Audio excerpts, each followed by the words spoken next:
हमारी निवेश यात्रा की समीक्षा करते हुए हमने इस साल 12% औसत पोर्टफोलियो वृद्धि हासिल की। नई संपत्तियों में विविधता और लाभांश वृद्धि ने हमारी आय को बढ़ावा दिया। ये उपलब्धियां आपकी समझदारी भरे निर्णयों का परिणाम हैं। अब हम अगले चरण में निवेश की सफलता की ओर बढ़ेंगे। हमारी निवेश यात्रा में 12% औसत पोर्टफोलियो वृद्धि एक महत्वपूर्ण उपलब्धि है। नए परिसंपत्ति विविधीकरण ने स्थिरता प्रदान की है और लाभांश वृद्धि ने निष्क्रिय आय को बढ़ावा दिया है। ये सफलताएं आपकी समझदारी भरे निर्णयों का परिणाम हैं। इन उपलब्धियों पर गर्व करें और इन्हें भविष्य की रणनीतियों में शामिल करें। भावनात्मक ट्रेडिंग के कारण 4% रिटर्न का नुकसान हुआ। शांत रहना महत्वपूर्ण है। अपर्याप्त शोध के कारण निवेश कमजोर रहे। गहन विश्लेषण से गलतियों से बचा जा सकता है। एक ही सेक्टर में अधिक निवेश से जोखिम बढ़ा। विविधता से जोखिम कम होता है। गलतियां असफलता नहीं, बल्कि सीखने का अवसर हैं। पिछले निवेश प्रदर्शन की समीक्षा करते हुए हमने देखा कि रिटर्न की तुलना बेंचमार्क और लक्ष्यों से करना आवश्यक है।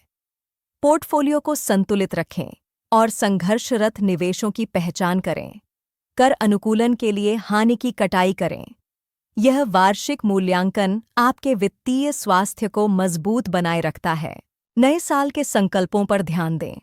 मासिक निवेश को स्वचालित करें, ज्ञान का विस्तार करें और आपातकालीन निधि बनाएं। पोर्टफोलियो की त्रैमासिक समीक्षा करें। ये छोटे कदम बड़े परिणाम लाते हैं। निवेश के नए अवसरों की पहचान करें, गुणवत्ता पर ध्यान दें और विभिन्न परिस्थितियों में निवेश के प्रदर्शन का विश्लेषण करें। पिछले निवेशों की समीक्षा करते हुए हमने देखा कि भारतीय रुझानों पर ध्यान देना आवश्यक है। गलतियों से सीखें और भविष्य के लिए फिल्टर करें।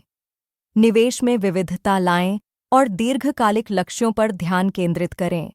यह रणनीति हमें स्थिरता और विकास की ओर ले जाएगी। वित्तीय मील के पत्थर का जश्न मनाएं। अपनी यात्रा को दस्तावेज करें और दीर्घकालिक लक्ष्यों पर ध्यान केंद्रित रखें। अपनी रणनीति के प्रति सच्चे रहें और दूसरों की मदद करें। यह आपकी समझदारी और समर्पण का प्रमाण है। अपने अनुभव से दूसरों की मदद करें।